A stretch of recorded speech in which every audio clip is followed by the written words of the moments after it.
Good evening and thanks for joining us. I'm Bruce Frisco. It is Monday, the 30th day of March. This is CTV News. Tonight, limited freedom. A convicted drunk driver who killed 4 is granted day passes. Powering change. Utility review panel has a plan to stabilize but not reduce electric rates. And a Fiddle fundraiser, a toe-tapping event to get more kids involved in music. Live from our Maritime's News Center, this is CTV News. Here is Bruce Frisco. Good evening. A delay in an assault case against the stepfather of the 2 missing Sullivan children in Nova Scotia today. The lawyer for Daniel Martel requested more time to go through newly disclosed evidence. CTV's Hafsa Arif has the details. His lawyer asked for more time to go through a large volume of evidence, some just handed over in the last few days, which the Crown prosecutor said was provided by the RCMP. No plea was entered and no testimony was heard. Martel did not appear in court. His lawyer attended on his behalf. He is charged with alleged assault, unlawful confinement, and sexual assault. There's a public ban on the identity of the alleged victim. Burden of proof in a criminal matter is proof beyond a reasonable doubt. The evaluation that's conducted by the Crown is to determine whether or not there is a reasonable and realistic prospect of conviction. Obviously, we wouldn't proceed if we didn't feel that there was a reasonable and realistic prospect. Police insist it's not connected to the children's disappearance. The Sullivan siblings have been missing from their Pictou County home in Lansdowne Station since May 2nd of last year. After intensive searches by RCMP and volunteers and hundreds of tips, the case remains unsolved. Members of the public who are following the case of the missing kids were also present today. Reasonable prospect of conviction and public interest are significant and real factors that are always in consideration. The level of public interest does not dictate or determine whether or not a prosecution proceeds. The case has now been pushed to May 4th. No further details were discussed in court. Hafsa Arif, CTV News, Pictou County. Nova Scotia's Serious Incident Response Team is investigating after a man was struck and killed on a highway Saturday night, allegedly by an off-duty police officer from Bridgewater. CERT says the victim was walking along the side of Highway 103 near Tantallon when he was hit. Investigators do not believe alcohol was a factor, but the probe is ongoing. A lot of Nova Scotians made time to gas up their vehicles this evening. Prices at the pumps will be adjusted in Nova Scotia tonight. The province's Energy Board says the price of all grades of gasoline as well as diesel will be adjusted at 12:01 a.m. As always, it is due to what's called significant shifts in market prices. After a year of public consultation, the authors of a review on NB Power are promising major changes to come, but no relief for customers expecting to see their bills go down. Here's CTV's Nick Moore. We're very pleased to offer you our 50 recommendations directed at government and NB Power. But the panel that was appointed to review NB Power says there is nothing in their recommendations that will make utility rates go down, which is what prompted the review in the first place. Instead, the panel says their recommendations are meant to stabilize NB Power and make future rate increases predictable. People want stronger performance and cost control, often blaming NB Power for everything. When the panel was announced by the provincial government, Premier Susan Holt said every option was on the table, including the idea of selling or privatizing the utility. The panel says going that route could make things even more dire for ratepayers. You will either get a price that is probably not acceptable to New Brunswick's for the value of the assets, or that you'll, on the flip side, privatization require significantly higher rates than are currently the situation. So in both scenarios, that does not seem to be a good outcome. Within the 50 recommendations, the panel says the provincial government should take over some of the utility's $6 billion debt to cover rate caps and freezes implemented by past provincial governments. On Point Lepreau, the panel says an assessment should begin for an additional large-scale nuclear plant on the site. The relationship between, let me call it Point Lepreau Nuclear and NB Power should be more contractual than it is governance, if I can say it that way. Opposition parties offering their initial reactions to the review released this afternoon. I don't see a whole lot of earth-shattering things here that's going to make anything all that better for ratepayers. People will be disappointed that it doesn't make strong recommendations that would make their power costs more affordable. Energy Minister Renee Legacy issued a statement after the review was released, saying the provincial government will act on the recommendations in what he called a timely and transparent way, and that the next steps will be announced by the end of May. Nick Moore, CTV News, Fredericton. Meantime, the man in charge of Nova Scotia Power admits the utility does have an image problem with its customers.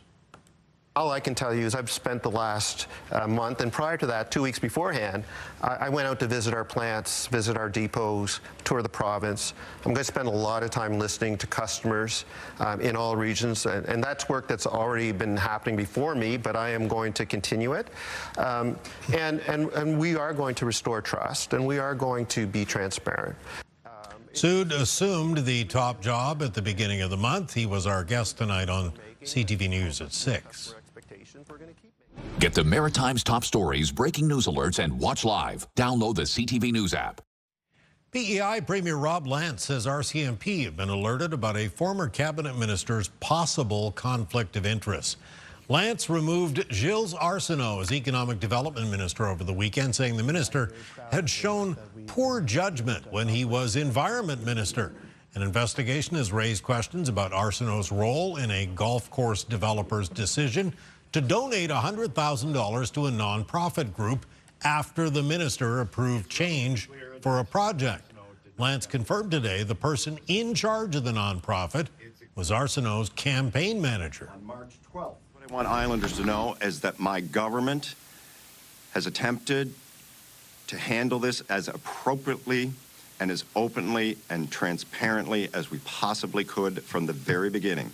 Once I was made aware on March 13th about what was known at the time, which is certainly less than I know now, but we engaged an investigator to gather the facts. Once those facts were presented to me in a report, which I believe all of you have, we acted to take the steps we took over the weekend. Lance says it appears Arsenault did not personally benefit from the transaction in question. One person has died after a helicopter crash in southern New Brunswick over the weekend. The wreckage was discovered just outside Sussex on Sunday, not far from its intended destination. Officials say the chopper took off from Fredericton around 3 p.m. Saturday. The aircraft was considered missing by 7 p.m. The crash site located early the next morning. The pilot, who was alone at the time, died at the scene. The Transportation Safety Board is leading that investigation. A Cape Breton man who lost 4 family members in an impaired driving crash in Quebec back in 2021 is outraged the man who caused the accident is getting freedom to visit his own family. Here's CTV's Ryan McDonald. It's been more than 4.5 years since 4 members of David Fletcher's family, his father and sister, along with a niece and nephew, were killed in an impaired driving crash in Beauport, Quebec. We're down here grieving for the last 4 years. Birthdays, Christmas. We have nothing. The man who crashed into them that day in September 2021, Eric Lagaret, was sentenced to 15 years in jail and a 25-year driving ban, one of the stiffest penalties in the province's history for a DUI causing death. Recently, though, he was granted temporary absences from prison to visit family members. They told us that they would make an example of this man for killing 4 people, but yet now the same system is slapping me in the face. Fletcher says the loss and all of the parole board hearings have been the hardest on his mother, who lost her husband, a daughter, and 2 grandchildren that day. Ryan McDonald, CTV News, Dominion, Nova Scotia. Another setback tonight for that private company that was hoping to infill part of Dartmouth Cove for a development project. In a statement this afternoon, the Minister of Fisheries and Oceans said she would not approve the project because it would, quote, permanently destroy local marine life and fish habitat. There's no benefit to the community, she said. It is infilling for the sake of infilling. The company had planned to dump truckloads of poritic slate into the water for a future development, but there's been steady pushback from area residents and HRM Council.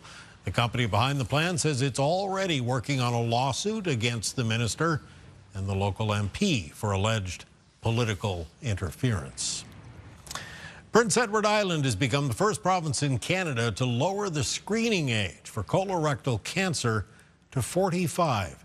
Premier made the announcement today, saying it's effective immediately. Several national health groups have noticed the disease is increasingly showing up in younger people. Colorectal Cancer Canada and the Canadian Cancer Society among those urging all provinces to drop the screening age to 45 from the current 50. All right, still to come tonight, Caitlin's full forecast, and we'll examine the growing struggles faced by food banks here in our region. Coming up next, though, remembering an icon.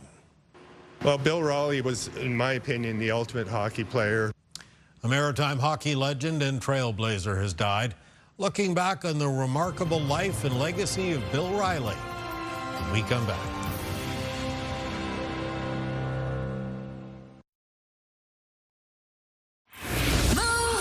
Mornings with Aaron and Peter. What's a store that's no longer around that you would love to see make a comeback tomorrow at 6? And win your share of $10,000 with Aaron and Peter's payroll. Just 3 more days to do it. A Maritime hockey icon and trailblazer has died. Bill Riley of Amherst passed away on Saturday. CTV's Derek Haggett looks back on a remarkable life. This is where it all began for Bill Riley, the Amherst Stadium. Well, Bill Raleigh was, in my opinion, the ultimate hockey player who dealt with a lot of adversity, and the adversity actually was a great motivator for him. Riley died on Saturday at the age of 75 after a long illness. He was just the 3rd black player in the NHL and the 1st black NHL player from Nova Scotia. Riley suited up with the Washington Capitals and Winnipeg Jets. A banner honoring his on-ice achievements hangs in the rafters, but a longtime friend remembers what he did as a junior coach here in Amherst. Billy didn't believe that his championship team with the Amherst were properly recognized, so he bought them all championship rings.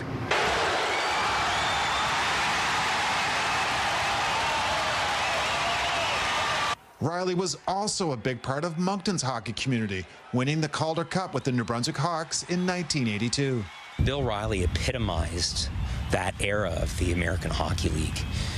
Skilled, gritty character player, throwback player, and what he did for the game of hockey in this region will leave a lasting legacy.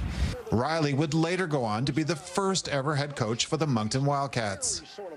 And he's going to be forever connected to the city of Moncton and the Maritimes for not only being an amazing hockey player, but an amazing coach in person. Riley was inducted into the Nova Scotia Sport Hall of Fame in 1998. He knew he was the first black to play in the NHL from Nova Scotia, and kids all across the province now, no matter their color, they read his legacy, they read his biography, and they know that with hard work they can do it as well.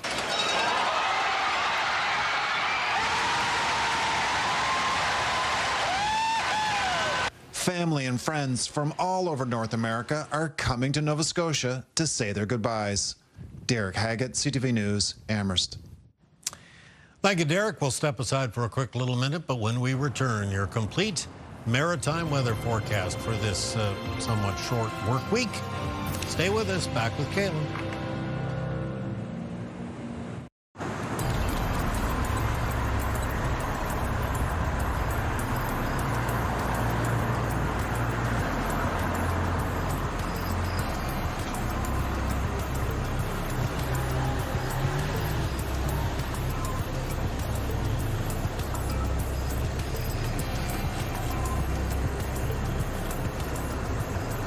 Okay, March the 30th today. It's Monday night. I kept asking Google at home, hey, Google, what's the temperature? And she kept saying, oh, it's 5 degrees. It didn't feel like 5 degrees outside today, my friend. Yeah, I guess it depends on where you were standing, whether the wind was coming in off the water or not, because remember, that makes a big difference this time of the year. Most of the ocean water temperatures surrounding the Maritimes still in the range around 0 to 2 degrees. So anytime you catch a wind off those waters, you're certainly going to feel it. It is chilly out there tonight, partly cloudy conditions, maybe still the odd shower shower or flurry to drift through, but more of a mix of some snow, ice pelts, freezing rain, and rain on its way in to close out this month and head into April 1st. And that's with this Colorado low that's going to extend a warm front into the Maritime region. And that's going to happen Tuesday into Wednesday. So first of all, for the remainder of tonight, basically looking at partly cloudy conditions, very low chance of an isolated shower, and it's going to be chilly, and a chilly start to the day on Tuesday. Now, during the day on Tuesday, as we make our way into the afternoon, there'll be some rain filling in across western and southwestern areas of Nova Scotia and the start of some light snow in southwestern areas of New Brunswick. That's the start of the warm front coming in, which continues to move into the Maritime region as we move through Tuesday night and into early Wednesday morning. And that's when this mix of precipitation is going to intensify or pick up around the region. Expecting some snow in northern areas of New Brunswick, a mixture of snow turning to ice pellets and freezing rain through central areas of New Brunswick, Prince Edward Island, and the north and east of Nova Scotia. Mainly rain around parts of the Bay of Fundy coastline in New Brunswick and western areas of Nova Scotia. How much snow will they see up in the north of New Brunswick? Potential of around 5 to 15 centimeters of snow, and then ice pellet and freezing rain accumulation down into central areas of New Brunswick, Prince Edward Island, and the north and east of Nova Scotia. That's the purple and pink colors are indicating here.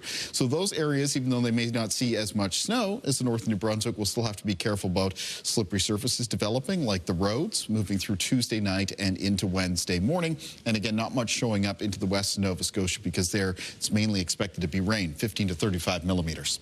Taking a look at some special weather statements that have already been issued for the region. They're in effect across New Brunswick, Prince Edward Island, and the north and east of Nova Scotia. Once again, just giving a heads up, there is sort of a slippery mix of some snow, ice pelts, and freezing rain on its way in. Most low temperatures for the Maritime tonight will be in the range of around -1 to +4. A little bit milder than that around the coastline of Nova Scotia, but colder in northern areas of New Brunswick there between -4 and -10. In the north of New Brunswick for tomorrow, the high temperatures between 0 and -2, with central and southern parts of the province with high temperatures between 0 and 4 degrees, up to 5 for Grand Manan. Prince Edward Island for tomorrow, chilly with high temperatures between -1 and +1. In eastern areas of Nova Scotia, including Cape Breton, the high temperatures be mostly between -1 and 3 degrees. A few communities on the eastern shore get up to around 4 or 5 degrees, including 5 at Sheet Harbour. 6 for Halifax and Dartmouth for tomorrow, 4 at Parsboro, 3 for Amherst, the Annapolis Valley with high temperatures around 7 degrees, 8 at Digby, and on the south shore of Nova Scotia, the high temperatures near 6. Taking a look at the extended forecast for New Brunswick, so we've got that icy mix of weather again ramping up Tuesday night, ongoing into Wednesday morning before it begins to diminish through the remainder of Wednesday.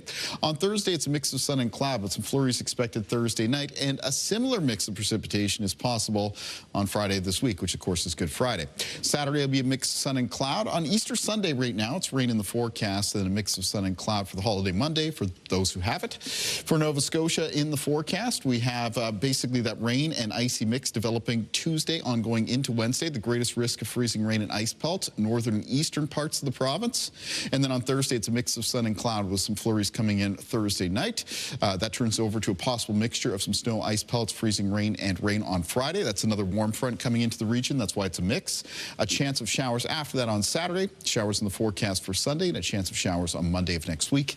And for Prince Edward Island in the forecast, we've got that icy mix of weather coming through Wednesday. Thursday, a mix of sun and cloud. Another mix of precipitation on Friday of this week, followed by a chance of flurries on Saturday. Showers for Sunday, and a mix of sun and cloud on Monday. Bruce. That bunny just can't get past that cloud. Eh? It's hopping away from all this weather that we've got coming in this week. Okay, thank you, my friend. Wake Up Weather still to come. Stay with us. We'll be right back.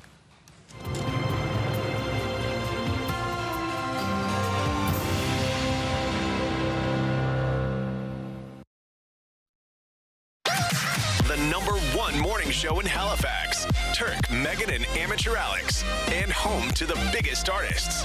Halifax's #1 hit music station. 101.3 Virgin Radio. You may have heard about this. Food banks across the country being forced to scale back at a time when Canadians need them the most. It's all because of limited supplies. As CTV's Brianne Foley tells us tonight, well, the struggle is also being felt here in the Maritimes. Services have yet to be cut back. Food banks across the country are seeing more and more Canadians accessing their services. something felt here in the Maritimes. I just did our annual report for the year, and our visits were up, several thousand extra visits. So we're definitely seeing a lot more people coming in. Throughout Canada, some food banks are limiting the number of times people can visit in a month, which could happen here in Nova Scotia. For Parker Street and other local food banks, the community support continues despite the rising cost of living. So while we haven't had to ask people to come in less often, we've been very fortunate that we actually haven't had to buy any supplemental food. For Feed Nova Scotia, the issue that needs to be addressed is income. Food banks are often seen as a safety net, but the reality is that they're a warning sign. And when thousands of people need food support every month, it's telling us that the cost of living has outpaced what people can afford. But for those looking for a hearty meal, there are other options in Halifax. Our numbers are increasing because food insecurity is a big deal, especially the rise of cost of everything else going on around us. So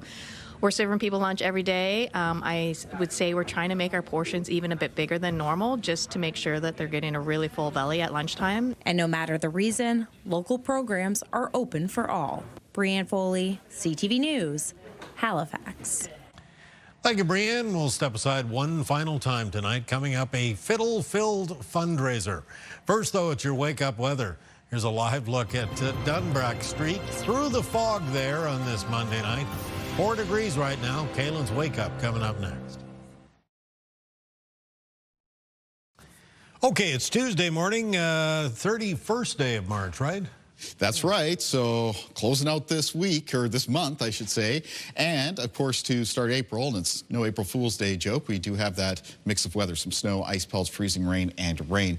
Tomorrow, cool to chilly start to the day around the Maritimes. Fair bit of cloud cover around. As we head into the afternoon, that's when the first of this mixed precipitation starts to show up. Mostly rain through western areas of Nova Scotia, but some light snow coming into central areas of New Brunswick. And then remember, as we move through Tuesday night into Wednesday, that's when this mixture of snow and icy mix, ice pelts and freezing rain and rain is going to ramp up for the region. Bruce. April showers. Thanks, buddy. A Fiddle-filled fundraiser took over the Sanctuary Arts Centre. It was to support the Maritime Music Scholarship Fund. CTV's Jim Quammen captured the toe-tapping details for us. We hosted a Fiddle party, a fundraising concert for the Maritime Music Scholarship Fund. It was a kitchen party style event.